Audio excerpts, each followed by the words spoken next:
Yes, welcome to Citizens Forum on your number one station, East of the Niger. My name is Geoman Ekeji, and it's so nice to be here with you today. Today on Citizens Forum, our focus will be on Anambra 2025. INEC has finally released the list, its final list of those to contest in this election, and have also given the timetable for these elections, making campaigns to begin June the 11th. But before we go into that, which is our focus, I want us to pay tributes to whom tributes is due. Within the week, we lost a very great Nigerian. Yesterday, he was buried in Abuja according to Islamic beliefs and rites. The late Chief Justice of Nigeria, former Chief Justice of Nigeria, Justice Mohammed Lawal Uwais, was born in Zaria, Kaduna State in 1936. He was called to the bar in London in 1963. Now, he was the longest serving Chief Justice of Nigeria in the history of our country. He served from 1995 to 2006. 11 solid years that position. And so when Nigerians across board, not just today, not just yesterday when he was buried, but since the onset of our democratic experience, this Fourth Republic in 1999, everybody, when we talk about electoral reforms, we've always talked about the Justice Uwais report being the most comprehensive and the best effort to reforming our electoral system Nigeria has ever had.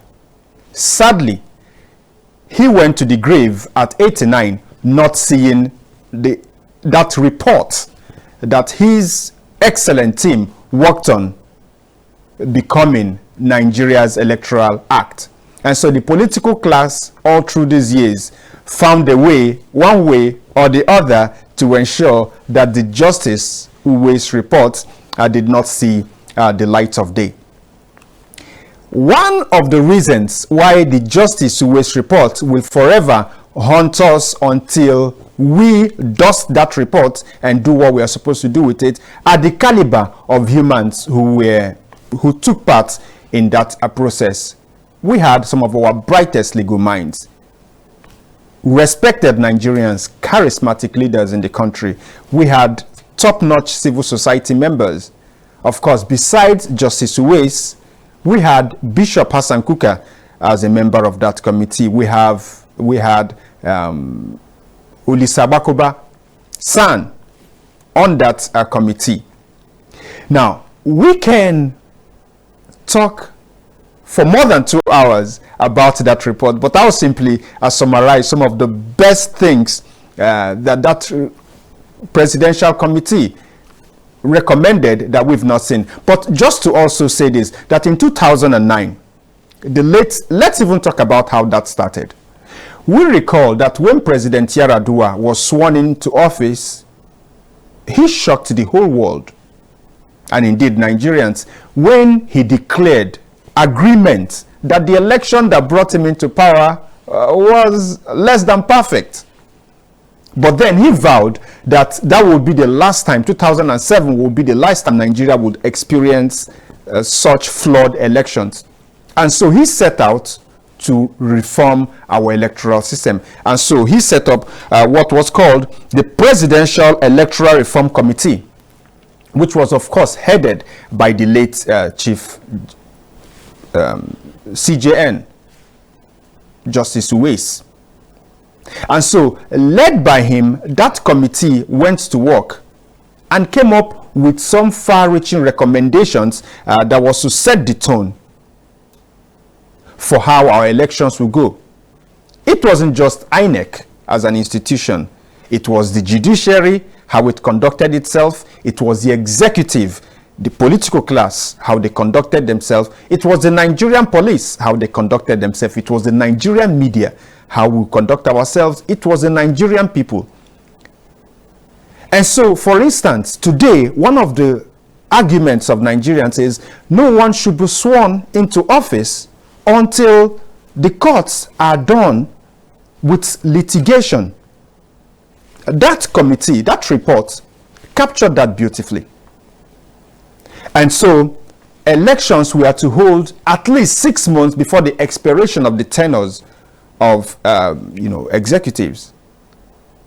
And no one would be sworn in. There was supposed to be fixed timelines for the expiration of these cases.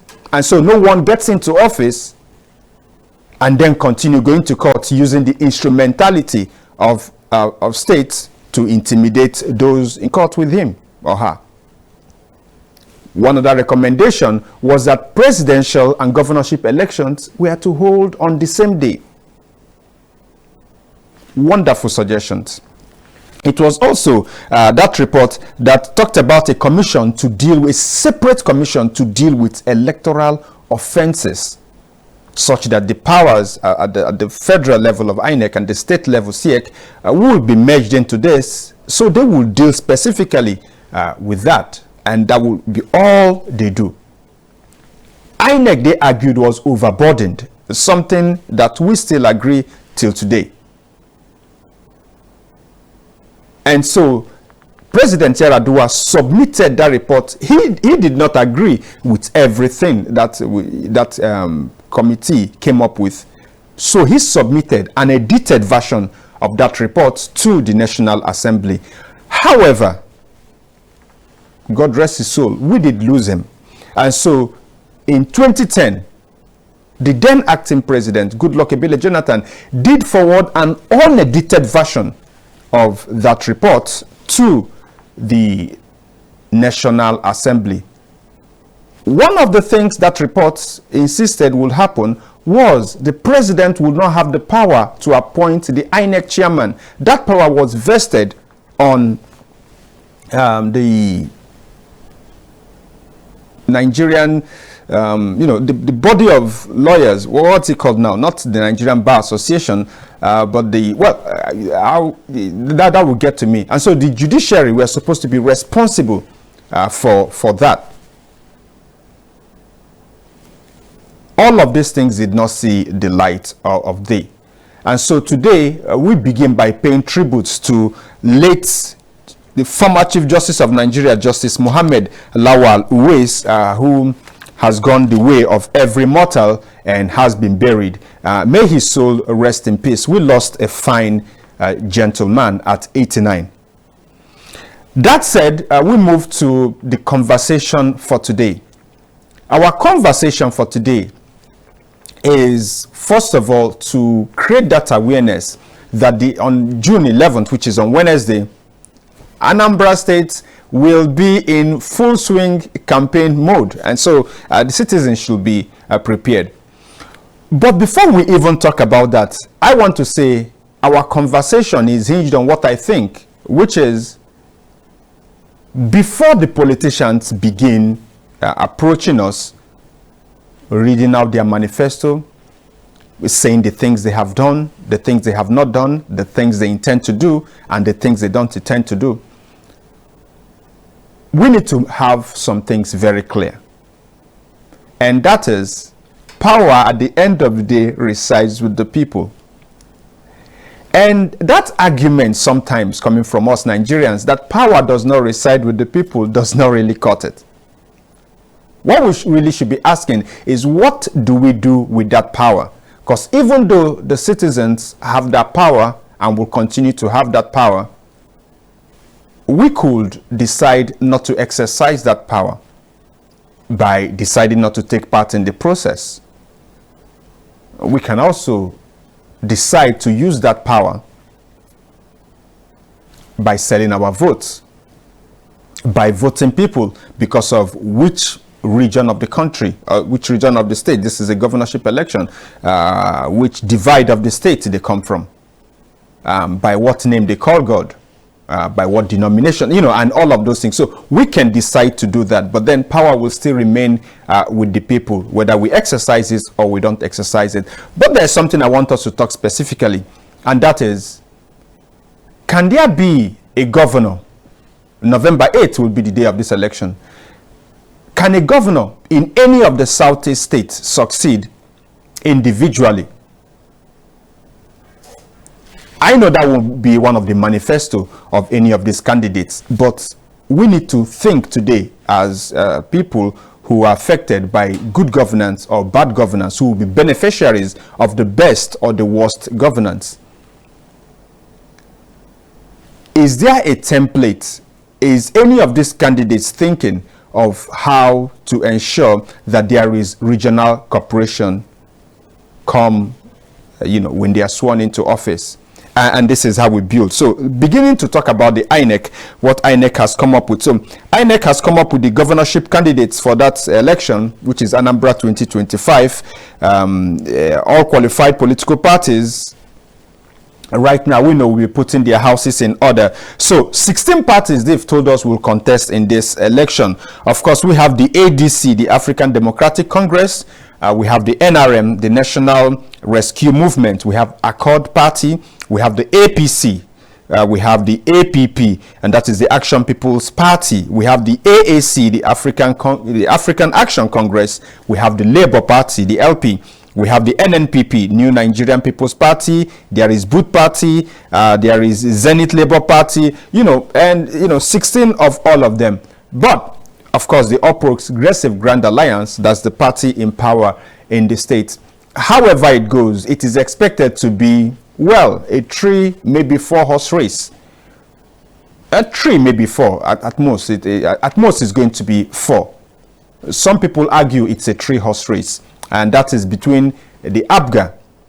APGA is government today in Anambra State. APGA has been government for some time in Anambra State. And so Professor Chukwuma Soludo, the sitting governor of the state, is out there in the field once again. He will be campaigning. He will begin his campaigns June 11th. That is for sure. The second horse in this race is Mohalum, of course, someone I interviewed here, of the Labour Party. So that's another horse in this race. Bilonia Okachukwu, representing the APC, is also one who is in this race. So the APC, the Labour Party, and APGA are considered to be the top contenders, even though APGA will always argue there is no vacancy in Awka, the state capital, but that is left to be seen. And so what are the usual things that we will be told by these candidates as it is today? We're going to hear them talk about the economy and what they intend to do for Anambra State. I don't know if they will also include how they will do it, because this is Nigeria and this is how we play our politics. Will they tell us clearly how they will raise the funds to do all of the things they want to do? For the sitting governor, his campaign should not be what he will do. His campaign, of course, should be what he has done. And so it will be interesting to see what APGA and of course the governor will talk about, being their scorecard. Just like the president the other day talked about his 2 years in office, it will be Professor Chukwuma Soludo talking about his almost 4 years in office. One thing they'll all talk about is security.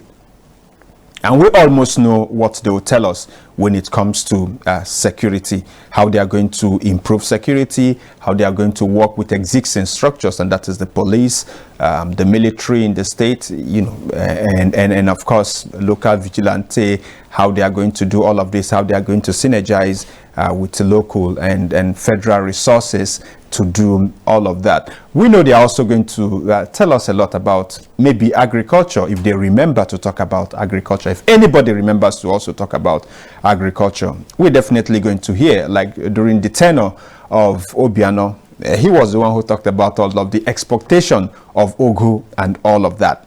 What will they tell us this time? I don't know. But, we expect these things to be. We also expect to hear a lot about road infrastructure. Because, interestingly, in Nigeria today, it's not just an Anambra or a Southeastern. When we mention infrastructure, our politicians talk about roads and bridges. Even though infrastructure is road and bridges, fine. But that's just about 10% or 15% of what infrastructure really means. But we know those campaigning and those there today will tell us about the number of kilometer of roads and bridges and all of that. And those who are trying to come in will tell us how they will do better. We know all of that. Okay. But then let us talk about regional cooperation today on Citizens Forum.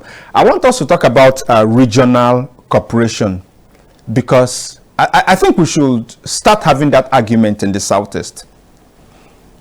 While we have across the states, state champions, for instance, in Abia State, I do read, I do hear, I listen to people, whether in the media, on their social media platform, or in everyday conversation, give kudos to the governor of Abia State, Governor Alex Otti, about the transformational leadership he's bringing to Abia State. But then, can Abia State truly prosper? And when I say truly prosper, I mean truly prosper without some regional integration, some kind of regional cooperation. And why do I ask this question? It's because Abia State is known for so many things, but one of the things Abia State is known for across Nigeria is Aba. What Aba is known for is its cottage industries. That's what it is. It's cottage industries. And so whether we're talking about right from when I was a little boy, we're talking about Aba made shoes, Aba made clothes, Aba sewn suits. You go on and talk about that. The other day, Ojus Okalo was talking about tailors being the one who sold his 2027 campaign clothes for the president. You know, and so that's what Aba is known for. Aba is known for her cottage industries.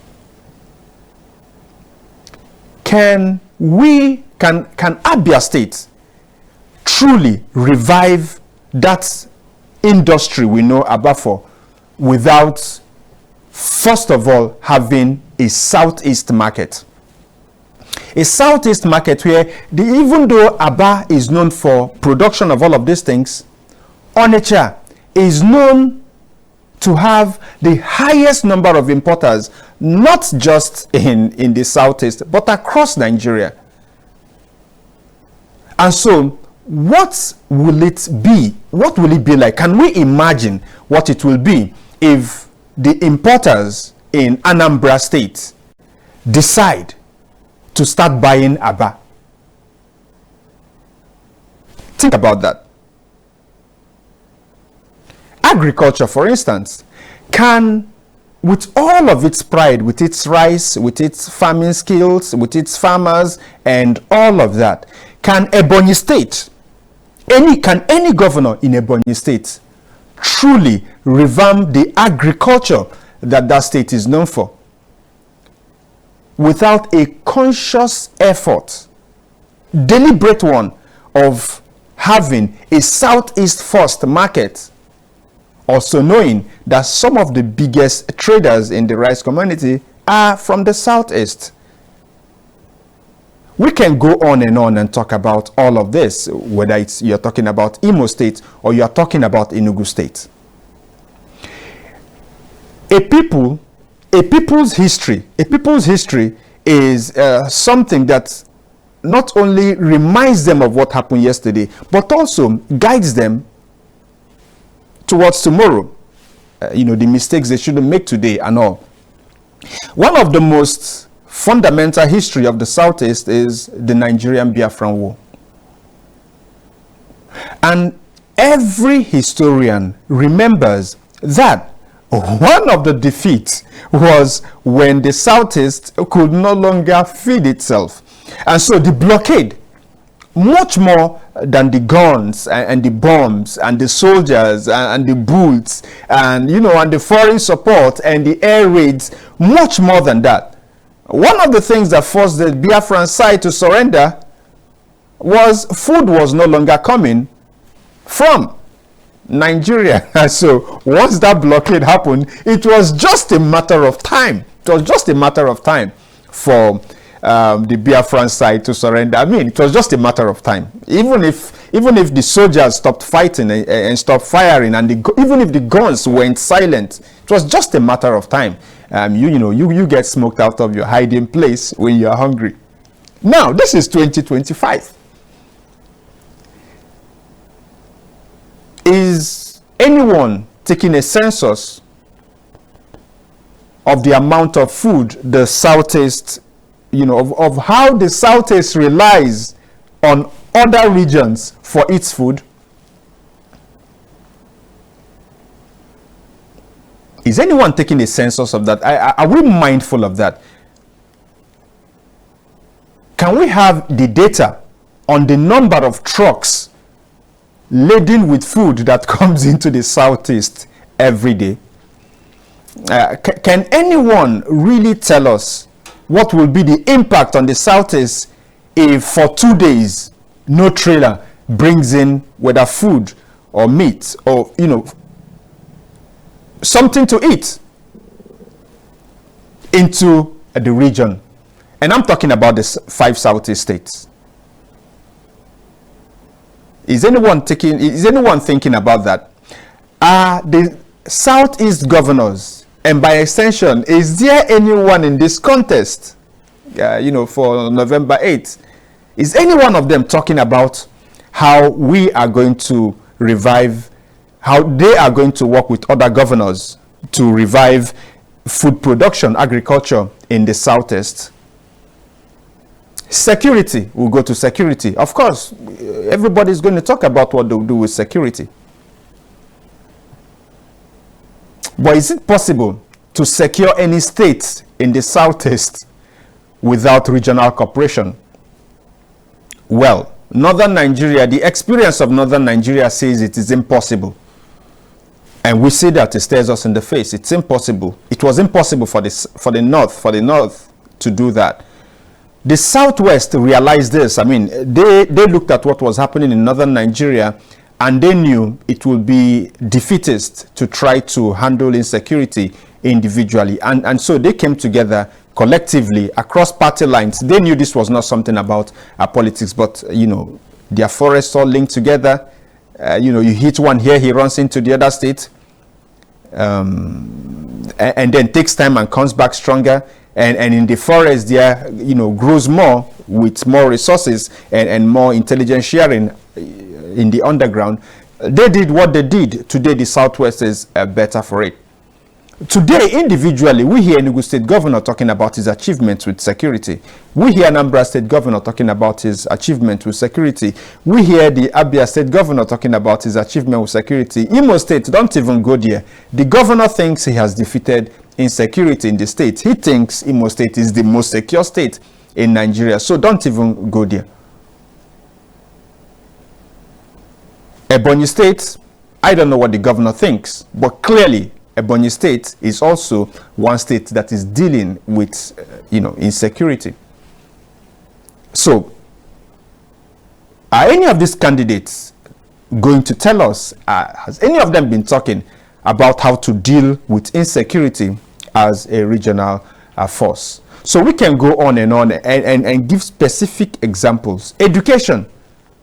What's the curriculum of the Southeast? A people with unique history should have beyond what is approved for schools some kind of special. Northern Nigeria does it, whether anybody agrees to it, or whether anybody accepts it, or whether anybody approves it or not. Are the Southeast governors thinking about that? What kind of human resource do we want to see in the Southeast tomorrow? What kind of educated people do we want to have in the Southeast tomorrow? What kind of curriculum should we include in our schools? What should we be teaching our children, preparing them for not the world that is for tomorrow, but the world that is even for today, which is rapidly changing? Is anybody thinking about that? So while individual states in the Southeast take glory for what they are doing with education, and you touch any governor in the Southeast, they'll tell you how some of their children are winning awards in Nigeria and even in the United States. You touch any governor in the Southeast and they'll reel out the statistics of how somebody from their state scored the highest in one JAMB examination, or and all of that. But then, is this really going to develop the Southeast when it comes to education? We can talk about healthcare. We can go on and on. today on our Citizens Forum, I'll open the phone lines for us to have a conversation around setting the agenda for what the manifesto of these political parties and these candidates should be as they prepare. June 11th, you will get to hear the campaigns.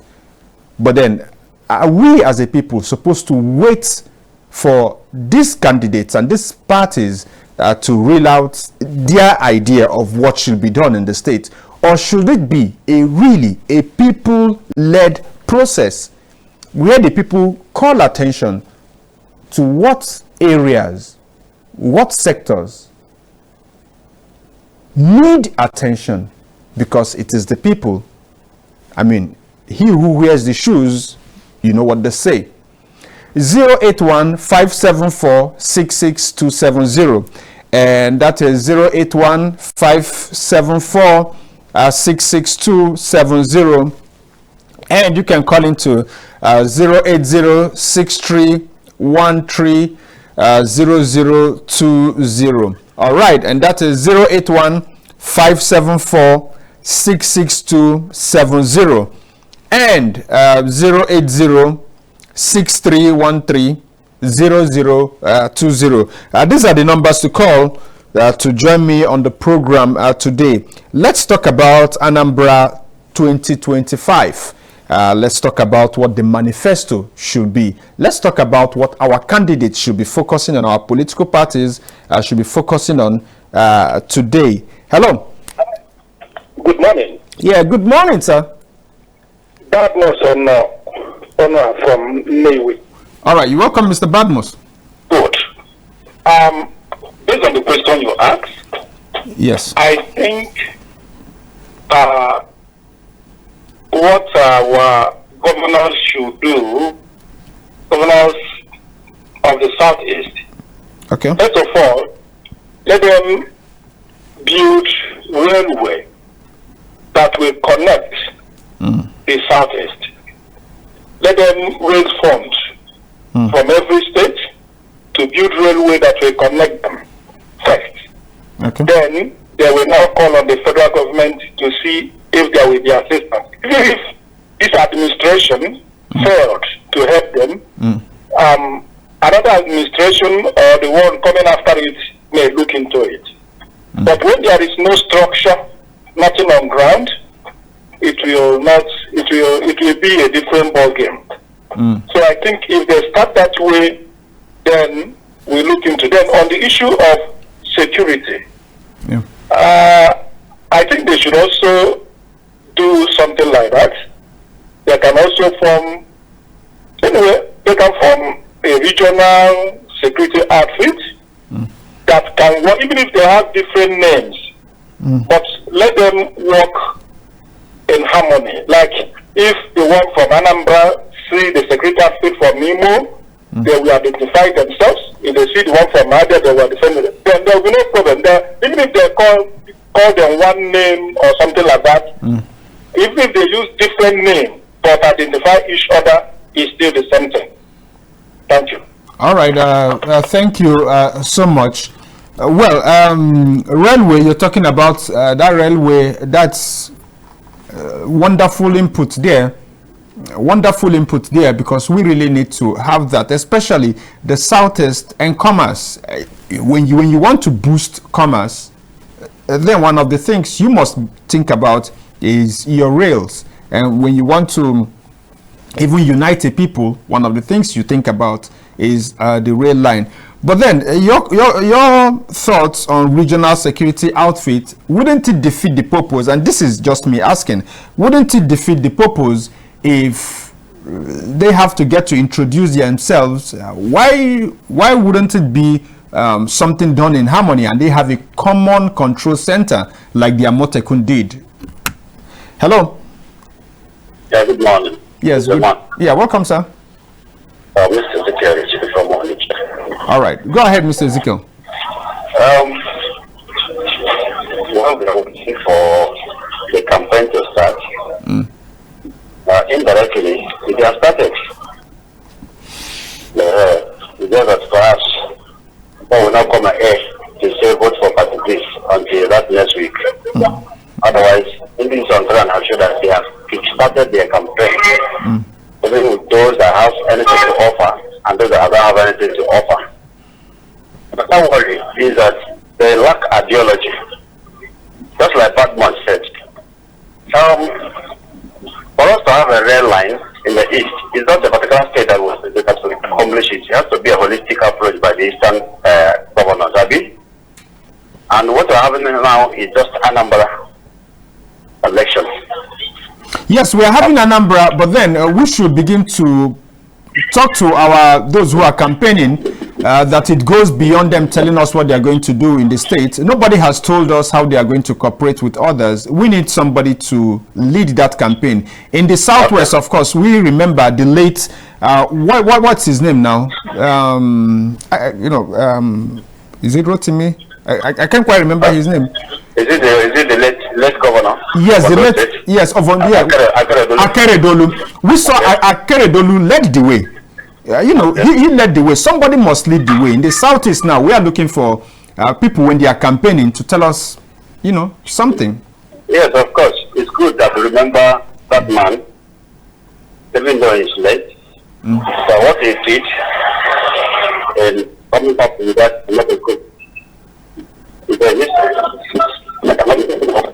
All right. So quickly before you leave the line, can you tell us? The first caller talked about the railway. Can you think of something else that you think we should be focusing on right now? Yes, you mentioned about industrialization. Are you getting it? It's asking to think of alternatives to Lagos. Are you getting it? Okay. If we can encourage our locals. Even here in Oncha, let me tell you, man. Yeah. The amenities are done in Oncha here. You can never think of as doing done with it. If they can, as an industrial hub, if they can leverage on it, at least even if we import it will not be at 50-50. Are you getting it? Yeah. To be a ratio of like say what we're using down here, 80 and more probably 20% outside. So if anybody who's coming can think of making our industries. You see, I've always told you there's a factory one day in Abia, owned by the former Minister for Mining and Power State. If you go there, Geoman, I think when they please visit that place, you will see the company and what they produce. If such people are encouraged in our state in the east, let me tell you, we are good to go. Thank you. All right, thank you. God bless you. All right, our Still Citizens Forum. Yes, he's talked about an alternative to Lagos. Of course, we should have those who are campaigning, especially in the forthcoming Anambraship 2025. Akuluno is not. It's an Igbo philosophy. It's not an Anambra philosophy. Neither is it an Imo philosophy, or an Enugu, or Abia, or Ebonyi. It's always been an idea. The Israelis also have that. Let's not forget the Zionist movement. All of us who know about the Zionist movement. It's something similar to that. And so, post-Biafran war, that idea, Ndibu have always romanced with that idea that their sons and daughters who left Papa's land, as it were, for greener pastures across the country, across the continent, across the world, would come back home, not just to build and stay, but also to invest and develop the region. But tied to that idea must be, anything that talks about that concept without admitting that some harsh realities and some harsh conditions, man-made, 100% man-made, the people, the leaders and the led, the leaders in the Southeast and the led in the Southeast, the people of the Southeast, have by lifestyle and all, lifestyle choices and all, mental disposition and all, also made the Southeast not too attractive for many of her children in the diaspora.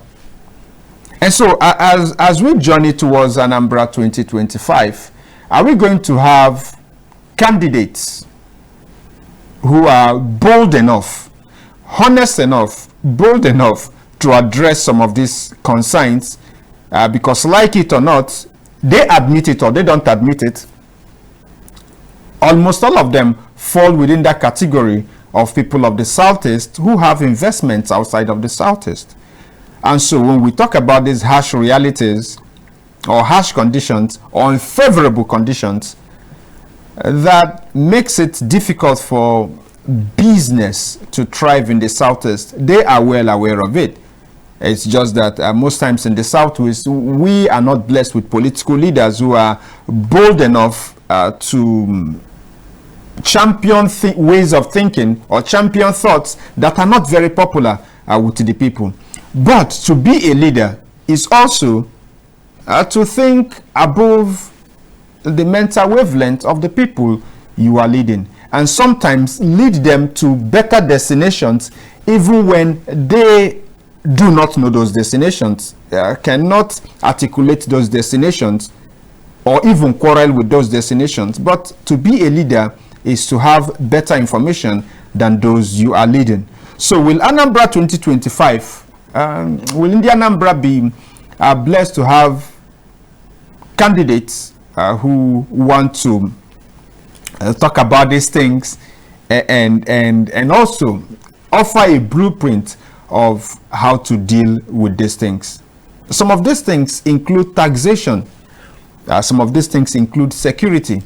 Some of these things include how to deal with the agitations in the Southeast, you know, the immediate, and what do our police friends call it? They say the immediate and remote causes of all of these agitations. Violent crimes. The other day, it stared us in the face, a mirror to us, that ritual killing is also a face of insecurity that is unique to the Southeast. For instance, when we talk about banditry, when we talk about what do I call it? When we talk about banditry, when we talk about radical Islam, we know that is a problem. The North, or what some people like to call the core North, must grapple with. Its leaders must confront. Its people must admit and deal with. When it also comes to some certain kind of, like the ritual killing I talked about, we saw what happened in Enugu the other day. Anambra State is dealing with it. Knowing this is a Southeast phenomenon, can any state really defeat that when it sets up to deal with it individually as a state? Because, for instance, if you mount the heat in Anambra State, won't these people who promote the ideas that lead to ritual killing go to neighboring states that are just close by? And if they are there, well and alive in neighboring states, what stops those with the mindset to go patronize them there? And patronizing them in a nearby state, for instance, if you put the heat on them in Anambra State and they go to Imo State or they go to Enugu State,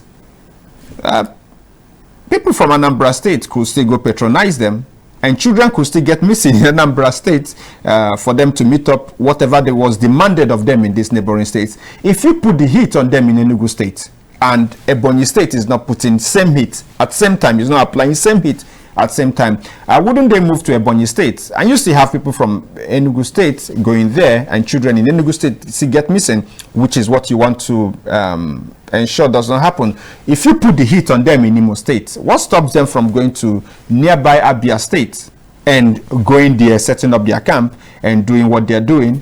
And children, and so we can go on and on. There are certain things you can't deal with, and so I'm saying, let's have this conversation before they come to start campaigning, and let's get it clear. Let's understand it very clearly, that any candidate and anyone who is not thinking, who is only thinking of dealing with the problem within his enclave, which in this case is Anambra State, without also having in mind and realizing, or having that good quality advice that tells them that some of the problems you want to solve can never be solved, even if you deploy the best of resources. to these problems. The best of intentions. If you do not handle this with your colleagues in the region, that will not be solved. One of the examples I'm going to give also is security. Politics and political unity. All right, the number to call still remain 081 574 66270, and that's a 081 574 66270, and a 080 6313 0020, and that is 080 6313 0020. Now, let's also talk about the politics as we wait for the phone line to beep. Let's talk about political unity being something that the Southeast leadership, political leadership, and also those who are contesting for the present, for Anambra 2025. I'm not saying they don't have that in their manifesto. I'm not saying they are not going to say that. I'm saying we've not heard any of them say it yet. And that is how they are going to unite and work as a bloc politically. And that is the power of negotiation. The power of negotiation. Pick this call. Hello.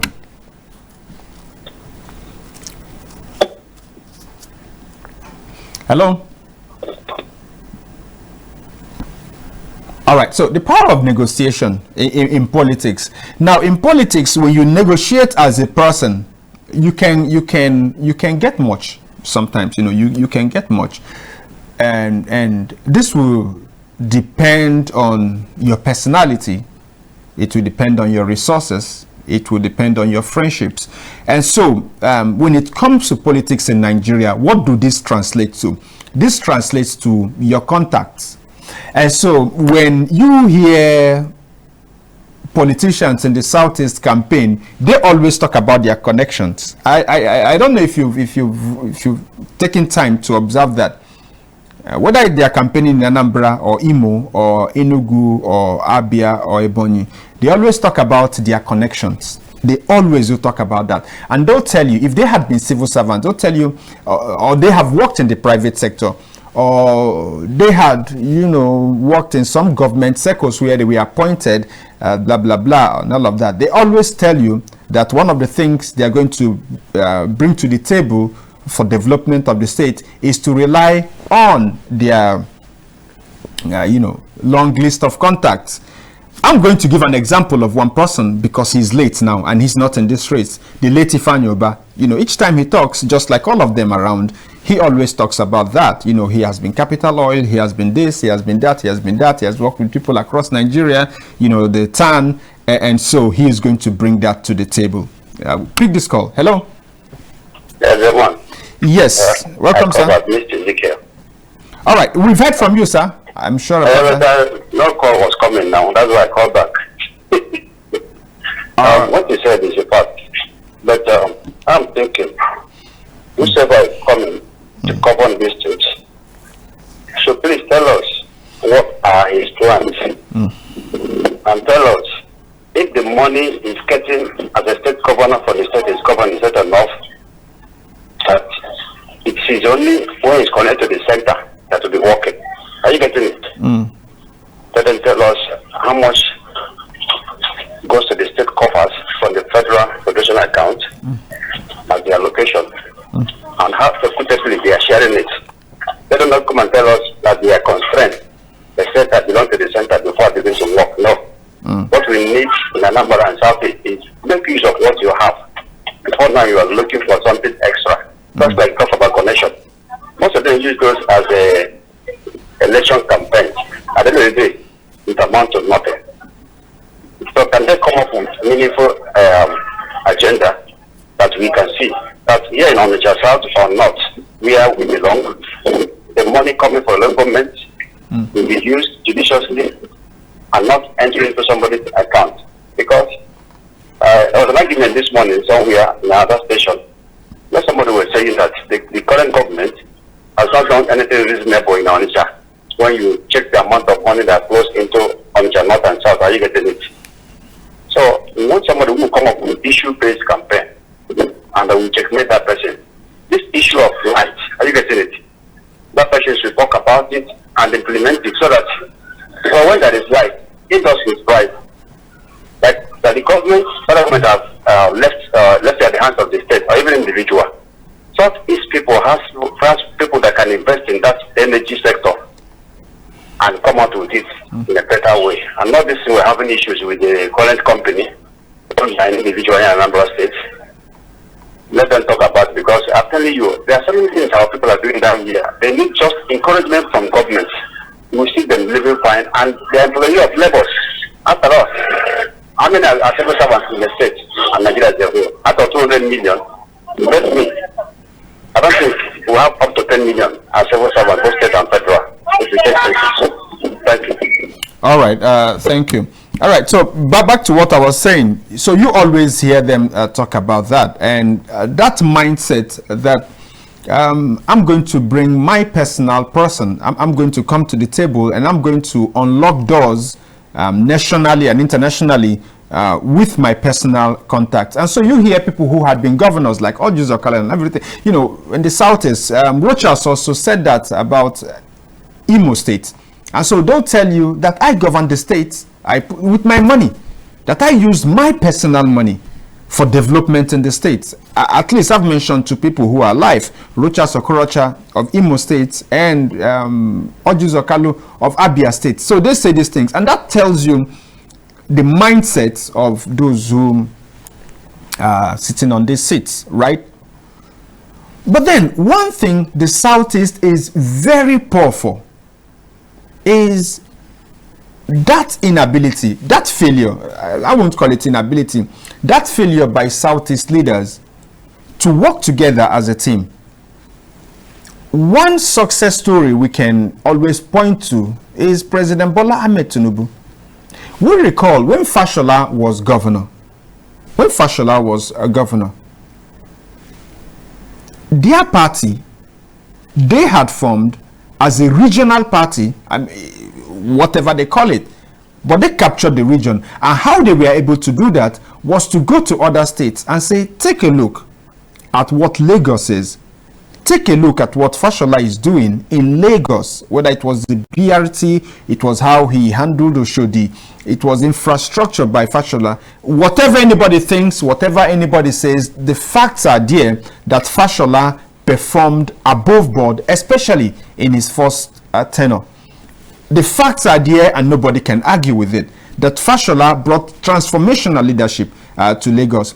And so because people in Oshun, people in Ogun, people across the Southwest wanted that for their states, it was easy for the big man of Southwest politics to go to the campaigns of their candidates in all of the states and tell them, become part of our party, get aligned to our party, even though at that time the political party that had all of the federal weight was the PDP. Let's not forget this now. Let's not forget this. So even while the PDP was shining and the PDP was strong, the PDP did not even see itself ever leaving power. That was how powerful the PDP was. In fact, the PDP was so powerful at the time when the Southwest was gravitating towards I think what's it called, the AD, right? I think the AD. At the time when they were gravitating towards that, or was it the AC, Action Congress, right? By the time they were gravitating towards that, the PDP was the party that all you had to do was win its primaries and you were governor. But they did that. The rest is history. That was how they were able to negotiate, to build a force for negotiation into national politics. And today, the rest is history. But then the Southeast, this remains a question. Hello. Hello. Yes, welcome. Last caller. Geoman Ekeji. You're welcome, sir. Good morning. Yes. Good morning. This is Mike calling for fruit and vegetable market. All right, go ahead. So what we are discussing about synergy. the synergy that is inland Yes. by the party, political leaders. I can say that this thing is really planned and planted from the federal level. No matter, look at what is happening in Benue State and Plateau State. The change is severe. The northern governors have never come out strongly to condemn it. But see, when they call the northern governors meeting, the Plateau State governor will go there, the Benue State governor will go there, they will discuss their common interest. And look at the west and what they are saying. They belong to different political parties, their governors. But whenever meeting of the parties, the Southwest is being called, they forget all their political affiliations, their differences in their political affiliations, and they will come together and discuss their common interests and they go forward. But when you come back to the parties here, the individual governors will be going individual ways, because their particular interests are depending on the central. They don't want to offend their godfathers at the center and put them there. How does that become the fault of somebody outside of the Southeast? How does that become the fault of anybody in the center? You know, you started out by saying it was something planted by people from outside the region. Yes. The next those who will become our governors. Look at it in the north. Has any person, when they have won a governor has won an election and they have won an election, nobody will go to the court. There's nothing like governors off-season election in the north. But here, they make sure that they discuss our election process here in the party because they want their own person to do there. That will be listening to them and not listening to the people in the party here. But don't forget, there are off-season elections in the Southwest. Who is also responsible for that? What I said is that they forget their individual, they forget about their party. No, I'm just saying there are also off-season elections in the Southwest. All right, thank you so much. I think we are running out of time. Okay. This is cultural orientation. That is the party. That is my own understanding and the way I've done it. All right. Thank you so much. All right, there is a time to blame others and there is also a time to look inwards. As we prepare towards countdown to the kickoff of campaign on June 11th in Anambra State for the Anambra 2025, I think the people of Anambra State and indeed the people of the Southwest must begin to look inwards. I intentionally made this something of the Southeast. So while we are going to listen to them, and we must listen to them to tell us exactly what they are going to do in Anambra State, but we should include something else on their plate that might not be on that plate, and that is regional cooperation. But if anyone in 2025 thinks about regional cooperation and blames anybody outside of the Southeast, I say good luck to us. All right, Citizens Forum will definitely be here same time, same station next week. Geoman Ekeji, the name. Thank you for being here. Next week.